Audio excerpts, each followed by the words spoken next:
Un gusto en saludarlos como siempre. Y vamos a iniciar en esta clase nuestro último capítulo del curso de las obligaciones, que es el de los modos de extinguir. Nos va a quedar, sí, un pequeño apéndice después de estudiar los modos de extinguir, que es el apéndice de digamos, de la prelación de los créditos. Pero vamos con lo que hoy día nos convoca. Modo de extinguir las obligaciones. Yo les decía cuando comenzamos a trabajar estas materias lo siguiente, que las obligaciones pueden nacer y el nacimiento de una obligación supone saber cuál es su fuente. Y nosotros ya sabemos, no lo hemos estudiado en profundidad, pero sabemos que las obligaciones pueden nacer de un contrato, de un cuasi contrato, de un delito civil, de un cuasi delito civil, de la ley, de la declaración unilateral de voluntad o por la proscripción que hace la ley al enriquecimiento sin causa. Nosotros, el próximo semestre, pandemia de por medio, vamos a estudiar las fuentes de las obligaciones y vamos a estudiar los contratos o los principales contratos.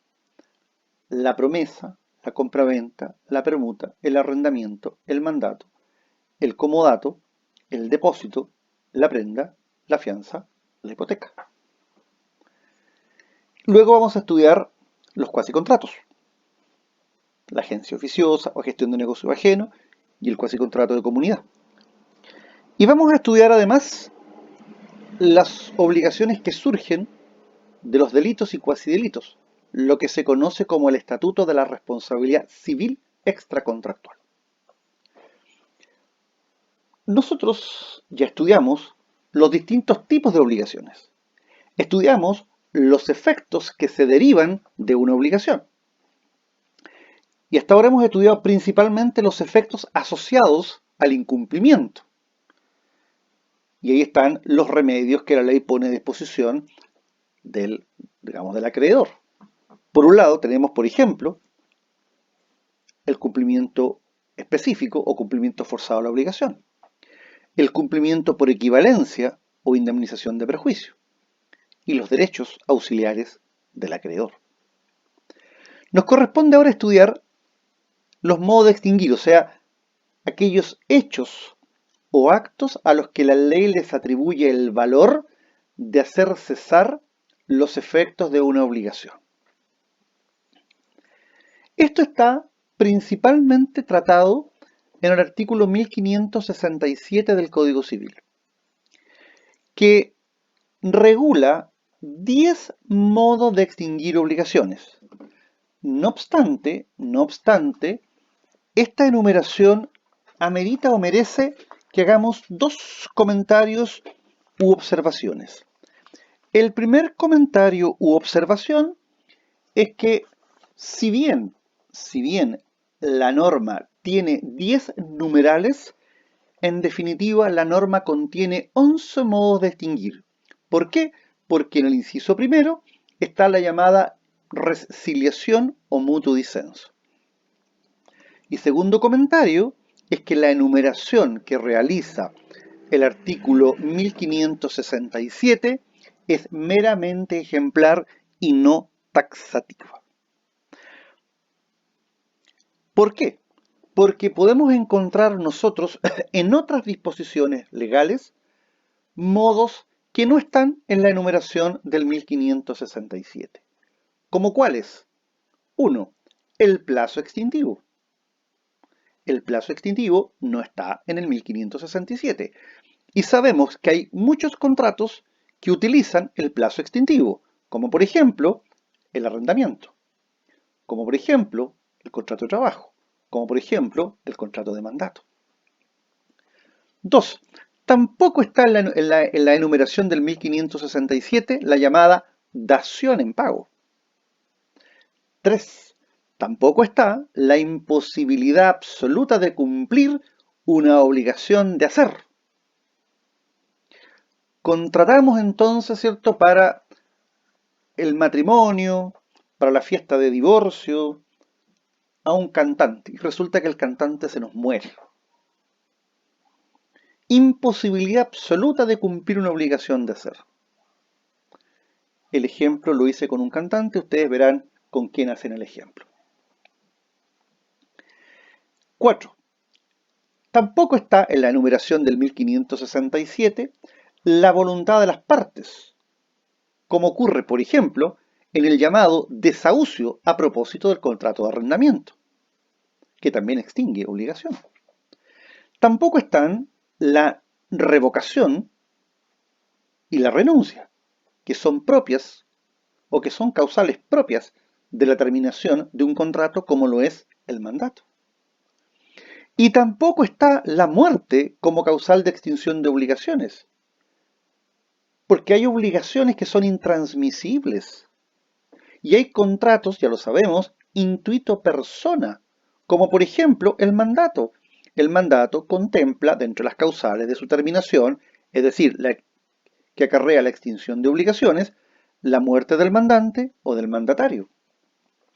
Como ocurre con el contrato de sociedad, salvo que se pacte la continuidad de ella con los herederos del socio fallecido.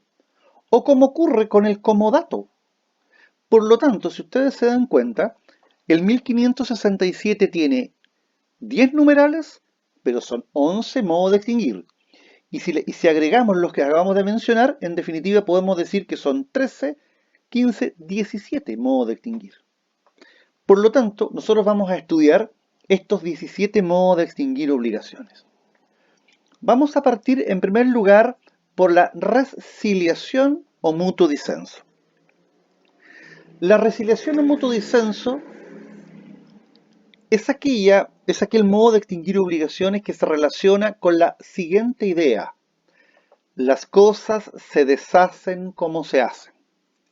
Repito, las cosas se deshacen como se hacen. A nosotros, en el mundo jurídico, se nos ha enseñado que las cosas se deshacen como se hacen. Y por lo tanto, esa idea que es una idea popular, una idea quizás extrajurídica, bueno, hoy en día le vamos a dar fisonomía de derecho. ¿Qué dice el inciso primero del artículo 1567? Dice, mire, toda obligación puede extinguirse por otra convención en que las partes, siendo capaces de disponer libremente de lo suyo, consienten en darla por nula. Ahora, esta definición o esta idea no es la mejor. O sea, aquí podemos utilizar la expresión que dice, mire, el legislador no fue feliz en la redacción del precepto. Primero, porque la resiliación no tiene nada que ver con nulidad. Simplemente es deshacer algo hecho.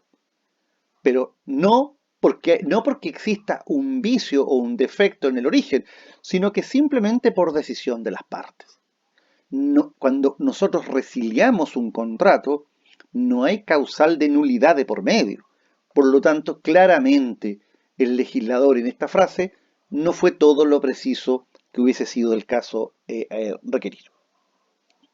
Por eso entonces nosotros decimos que la resiliación es un acuerdo de voluntades en que las partes dotadas de capacidad de disposición dejan sin efecto un acto anterior, extinguiendo de esa manera las obligaciones pendientes provenientes de ese acto. La resiliación en esencia es un acto jurídico bilateral, porque para nacer a la vida del derecho requiere de la manifestación de voluntad de dos partes. Por lo tanto, es una convención y no un contrato. Los contratos son las convenciones que dan origen a derechos y obligaciones. Y esta es una convención y no contrato porque no da origen, no permite el nacimiento de derechos ni obligaciones, sino que por el contrario, esta es una convención cuya finalidad es la extinción de obligaciones. ¿Cuáles son los requisitos de validez de la resiliación? Primero, todos los requisitos de existencia y validez propios de los negocios jurídicos. 2. Y esto es muy importante. Es indispensable o necesario que no estén íntegramente cumplidas las obligaciones, porque la resiliación extingue obligaciones y extingue evidentemente lo que existe, no lo que ha dejado de existir. Por lo tanto, para que haya resiliación tienen que haber obligaciones pendientes, porque si resiliamos un contrato con obligaciones cumplidas, esa resiliación carece de causa y por lo tanto es atacable vía nulidad absoluta. Les pongo dos ejemplos. Ejemplo número 1. Compraventa. El vendedor no ha entregado el bien. El comprador no ha pagado el bien o lo ha pagado en parte. Y deciden deshacer el negocio. Procede la resiliación sin ninguna duda. Y ellos por la resiliación van a volver al estado anterior. Pero en cambio, vendedor entregó y comprador pagó. ¿En qué sentido vendedor entregó? El comprador llevó la escritura al conservador de bienes raíces y ésta está debidamente inscrita. ¿Pueden dejar sin efecto el contrato por la vía de la resiliación? Claro que no. Porque la resiliación, como les dije, exige que haya obligaciones pendientes. Entonces, ¿qué pasa cuando las obligaciones de las dos partes están cumplidas y ellas quieren dejar sin efecto el acto o contrato o el contrato? ¿Es la resiliación el camino? La respuesta, vuelvo a decirla, es clara y categórica, no. ¿Qué es lo que ellos tienen que hacer? Tienen que hacer el mismo contrato, pero en sentido inverso. Es decir, el comprador le vende al vendedor y el vendedor le paga al comprador. Esto, de alguna manera, lo dice un autor español, Albaladejo, que dice lo siguiente. El desligarse por mutuo disenso supone que el contrato aún no se consumó, puesto que una vez consumado, les liga ya. Y agrega, ciertamente que incluso después de consumado, cabe mediante un nuevo contrato inverso restablecer el estado de cosas anterior al primero. Pero tal cosa no es desligarse de este primer contrato por mutuo disenso, sino simplemente celebrar un segundo contrato contrario. Les reitero, por favor, no vaya a llegar a mis manos una resiliación redactada por ustedes con obligaciones cumplidas. En tercer lugar, la resiliación no opera en el derecho de familia, solo opera en los contratos patrimoniales. ¿Y por qué no opera en el derecho de familia? Ya lo hemos dicho muchas veces. Porque los efectos de los actos y contratos de derecho de familia los estatuye en la ley que es obligatoria e imperativa para las partes intervinientes. ¿Cuáles son los efectos de la resiliación? Tenemos que distinguir efectos de la resiliación entre partes y efectos de la resiliación con respecto a terceros. Primero, efecto entre partes. La resiliación produce los efectos que las partes quieran atribuirle, rigiendo en plenitud el principio de la autonomía de la voluntad. Por ello, si ellos quieren atribuirle a su resiliación un efecto retroactivo, no se ve inconveniente en que así lo establezcan. Por lo tanto, serán las partes las que predeterminen en la resiliación los alcances de esta. Pero en cambio, si nosotros queremos medir los efectos de la resiliación con respecto a terceros, tenemos que subdistinguir terceros cuyos derechos nacieron o surgieron antes de la resiliación. Y dos, terceros cuyos derechos nacieron o surgieron después de la resiliación.